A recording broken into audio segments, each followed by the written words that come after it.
What's up, guys? Welcome back to my channel. My name is Lincoln, and I'm the owner and operator of Ario Tech Services. And the topic of today is going to be you have no competition.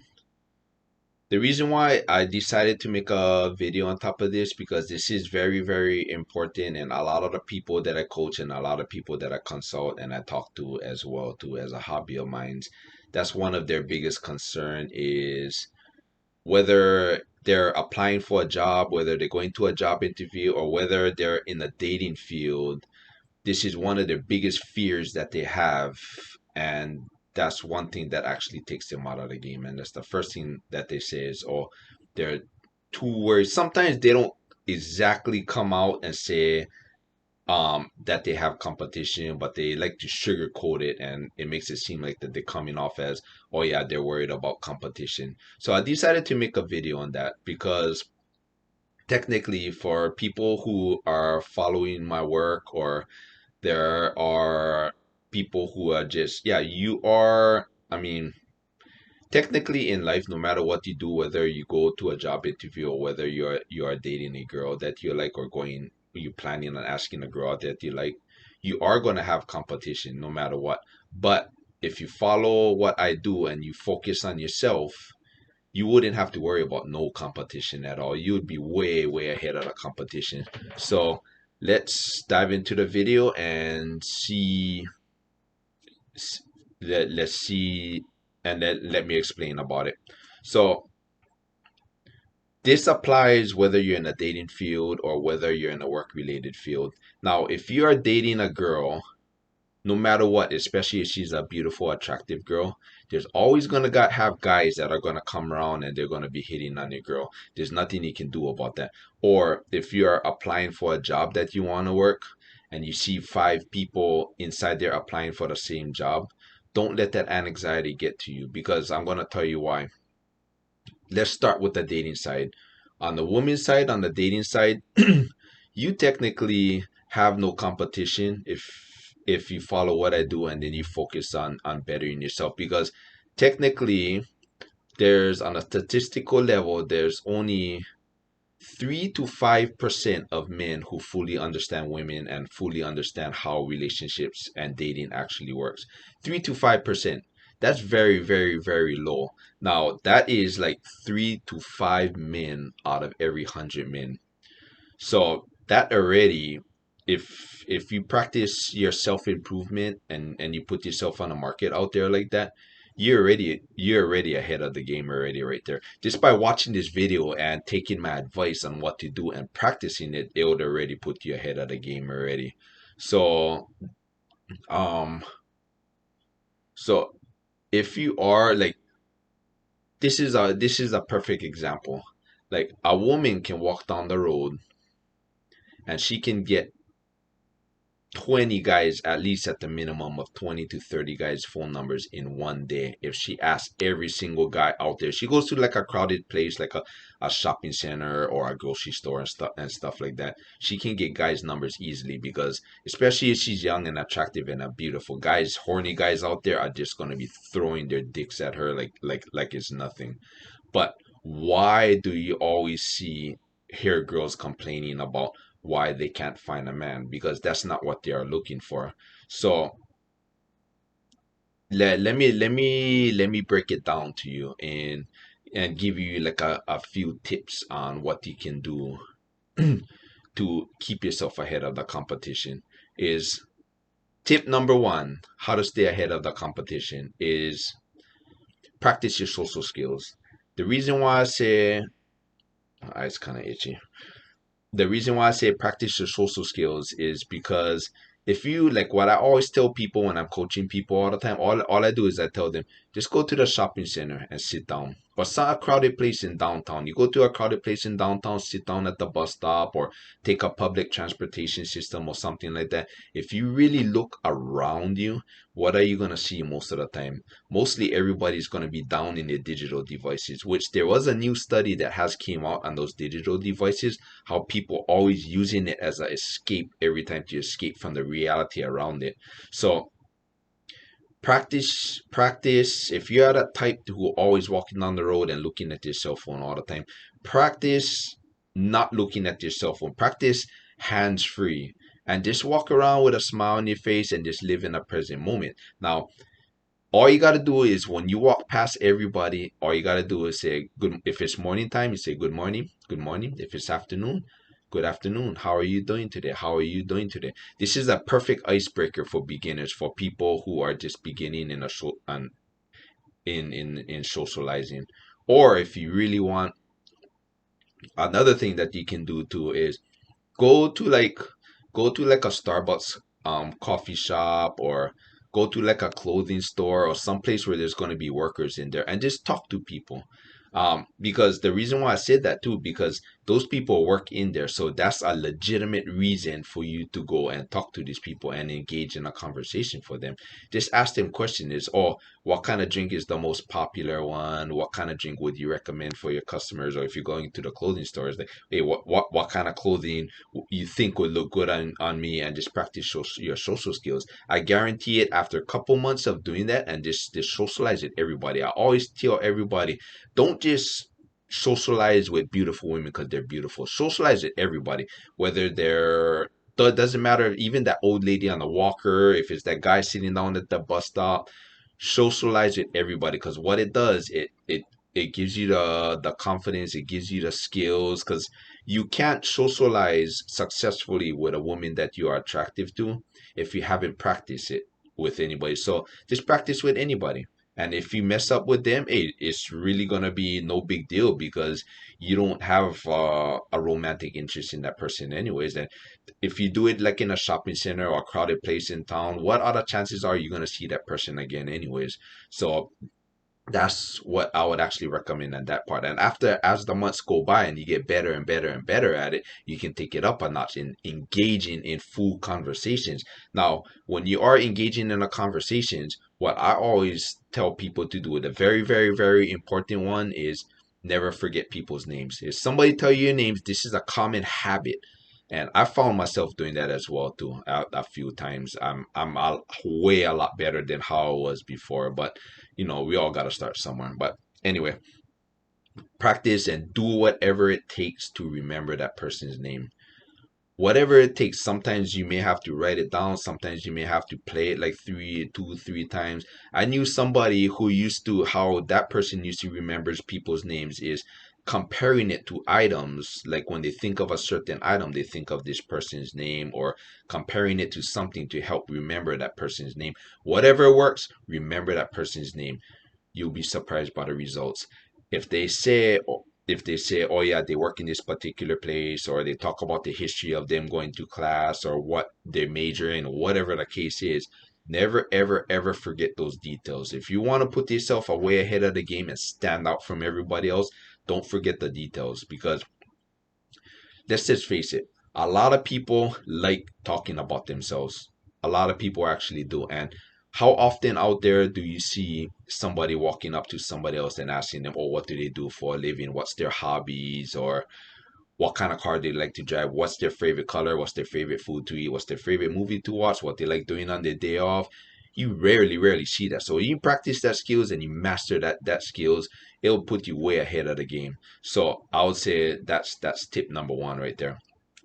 Tip number two is focus on your wellness. What I mean by that is go to the gym, take care of yourself, whatever it takes to exercise. Even if you don't have time to go to the gym, find a way to factor it into your schedule, such as if you commute to work by a car, maybe getting a bike. That way you can commute to work on a bike. Instead of taking the elevator from down going upstairs, why don't you take the stairs? Or instead of sitting down on a couch when you do come home at the end of the day and watch TV, try to go for like maybe like an hour run or something like that. You gotta get disciplined in focusing on your wellness in that way. The reason why I say that, because in another study that was conducted, they're saying especially in America alone, over 60% of the population is all obese and they don't take care of themselves. So change your diet, focus on yourself, go to the gym, tone yourself up, um focus on your body language. Don't walk around with your hands in your pocket with your back hunch. Work on that. Work on that. Get a spinal adjustment if you have to. Whatever it takes to increase in to work on your posture, to whatever it takes to get buffed up, go lift weights, whatever it is. When you practice that with number one and practicing your social skills, you already would be way, way ahead of the competition, way ahead of the competition. So that's the tip number two. Um, Tip number three is get a hobby that you love doing, or or focus on your career that you love doing. Um, the reason why I say that, because women love confident men who is ambitious. That's the whole reason why you see these women dating doctors, you see these women dating lawyers and these movie stars or these professional athletes getting all the girls. It's not that the red pill community makes it seem like, oh yeah, they have money, they're going for them for the money or this and that. Money has nothing to do with it. I made a video on that one time, and why college students, even though everybody knows college students, most college students are broke, but they fall in the attractive category. And the reason why I made that video on that is because that's one of the reason why, is because they're driven, they love doing what they do, they're focusing on their career, and they're being the best of the best of the best of the best of the best that they can be. So just focus on your career and go and do that. Because like me, I know a lot of women, a lot of women. I'm always constantly meeting women. I'm always talking to women. I'm always around women, and majority of all the friends that I have is mostly all girlfriends. I would say maybe 95 to 97% of my friends that I have is all female friends. That's not the number one complaint that they have, is their other half, whether it's their husband or whether it's their boyfriend, they have nothing going for them. They're just mediocre men who just settled. That's all it is. Mediocre men who just settled. So if you practice that skills, that would really, really put you. Wait, I'm looking at something right now. No, okay, that'll put you like way ahead of the competition out of everybody else. And it's just like me for my career. Every time I date a woman, this is the whole reason why I date only professionals. I date doctors, realtors, professional realtors, anybody like lawyers, whoever it is, anybody that's in the professional field that I date, because I love is just the high achievers. Now, I always explain to them every single time that the number one thing the number one thing about me is I focus on my career. My wellness and my career comes first. I never put a woman first before any of that. And I explain to them straight up. And if they don't like it, or if they have issues with that, or they have problems with it, I tell them straight up. I don't do it like in a rude way, but I tell them straight up. If you want a guy who's just gonna settle and work a 9 to 5 job that he hates doing, and comes home at the end of the day and doesn't do nothing but just sit on the couch and watch Sex in the City with you every single night, without, and is not ambitious, and somebody who just plays Xbox or plays his video games all day long and watches football all day on Sundays, go find that guy, because that guy is not me. I'm not gonna, that's just not me. Go find that guy out there, and trust me, there is an endless supply of men out there like that. Guys like me, who is ambitious, who goes for what he wants and is achieving it and doing everything he can to achieve it. Guys like me is very rare. So I'm not worried about it. I remember, like, sometimes even like when I'm out with girls at times as well too. And I see other men hitting on my girls all the time, the girls that I'm out with. Sometimes they don't even know that they're out with me. And all I do is, I don't get jealous, I don't get upset. All I do is just hang back and watch.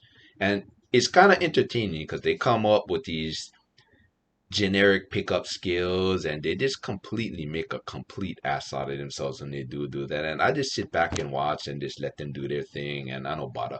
The only time that I'll step in and I'll say something is as soon as I see her give me that look as, please come rescue me, please get me away from this guy. That's when it's like, okay, well, it's time for me to step in. But Like what I teach men to do is that when you step in situations like that for your girl, you don't come in and be a dick and be like, hey dude, get the fuck away from this girl. This is my girl and this that. No, no, no. I don't teach guys to do that. You always have to maintain emotional control, emotional intelligence is that's what they call it.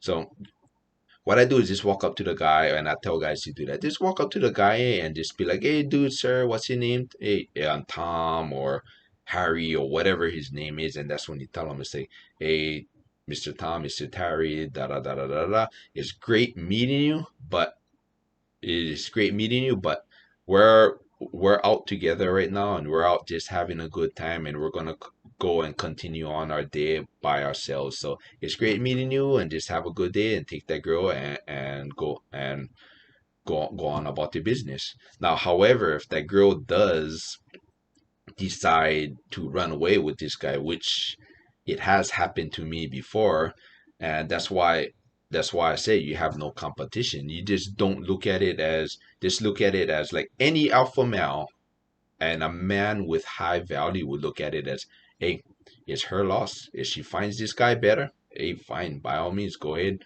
I got other girls on my phone that I can call that's willing to come out and hang out with me. That's her loss. It's like good luck. Wish you guys the best of luck. Aloha. Have a good one, guys. Um, and that's how you do it because technically, like me, the way I look at it is I have no competition. I have no competition. You practice these three skills, you work on your social skills, work on your wellness, and you work on your career. I guarantee it, this is gonna put you way ahead of the competition where you'll be in an abundance mentality. You'll have girls actually out there trying to get your attention and is willing to come out and kick it with you if you practice these three things because you would make yourself one of those elite kind of men.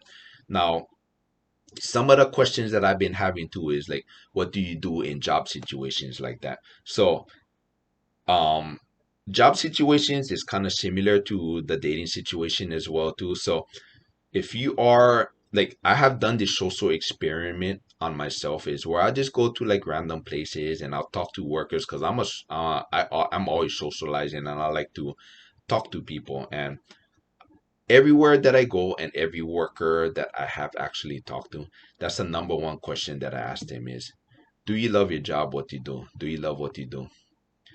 As soon as some of them would say, no, I hate my job and this and that, I had to take this job, or some of them would be like some of them won't come out and say that or they hate their job or this and that, but as soon as I see them pause and they tell me, it's all right, it's okay, it's okay, I already know already. 9 out of 10 times they hate their fucking job. They just don't want to come out and say it because they're worried about the boss hearing or people overhearing it or whatever the case is, or they want to be polite about it.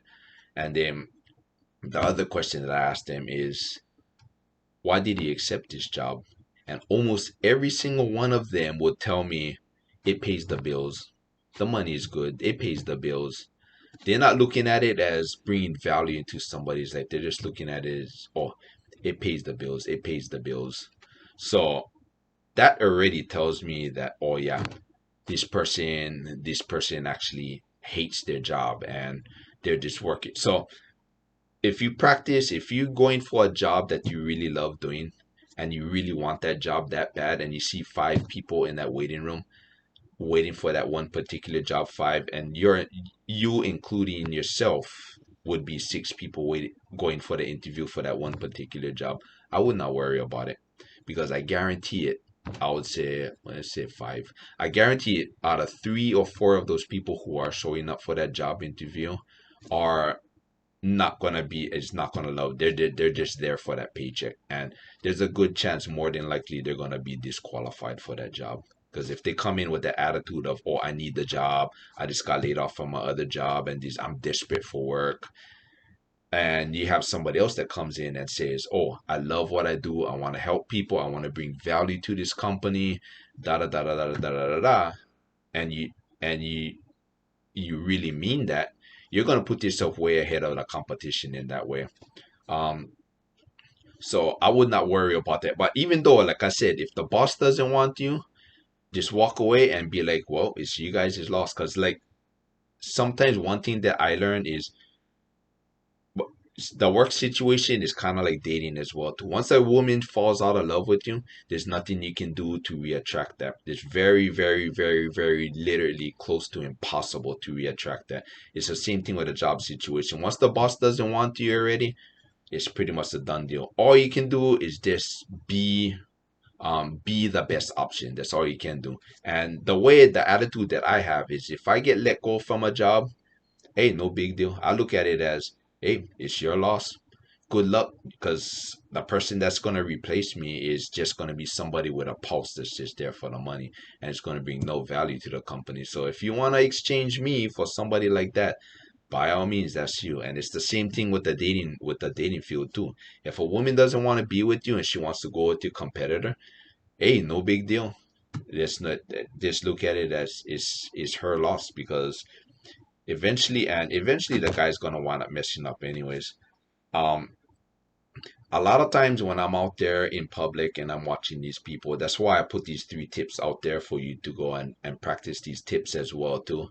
Is like, a lot of times, a lot of the guys, I see that, like, if I'm in a grocery store. And one time I was like in a eatery one time. It was like this small little liquor store, and it had like a little eatery in there. And I was in there ordering my dinner, and I seen this guy come in. This guy was like average looking. He looked like he had a bad day at work or bad day somewhere. He didn't look happy.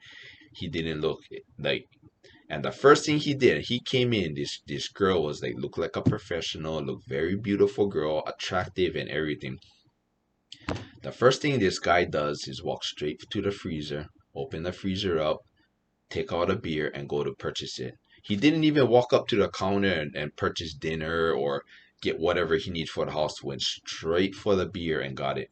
And I looked at that, and I was watching them, and the first thing that came out of the woman's mouth is, "Do you really need that?" Wait, I keep hearing things on outside. This is the camera system for one of my properties. So, okay. Anyway, so the first thing that I hear coming out of her mouth is, "Do you really need that?" So that already tells me already that the guy is really using the liquor as kind of an escape of his bad day that he has. Instead of just living in a present moment and being happy that he's coming home to a nice, beautiful wife who is wants to spend time with him, he goes straight to the beer and just uses the liquor as an escape. And this is what I see plenty guys do. And I didn't only witness that in that particular area. Sometimes if I'm like in a mom and pop store or a 7-Eleven store, I'll see that too sometimes. But this is the one of the scenarios where I see where the girl actually stood up and said something. All the other times the girl just gives the guy that look like, oh man, he's going straight for the beer, instead of getting something for dinner for both of them where they can watch their favorite TV show. It's just straight for the beer. And I was looking at that and I was like, man, if this dude keeps it up, it's just a matter of time, because the girl looks like she looked really good, takes care of herself, looks like she works in a professional kind of field, and it's just a matter of time that she's not gonna put up with that shit. It's just a matter of time where she's just gonna be like, you know what, I can't handle this guy already. Or once the right guy comes along, she's gonna leave this guy for somebody else, or whatever the case is. So it's not gonna work in the guy's favor. And more than likely, the guy's probably never gonna change. Once he develops that habit, old habits are always hard to break every time. So I mean, but all I do is I don't get involved in that. That's just not. It's just I just observe and this, yeah. What?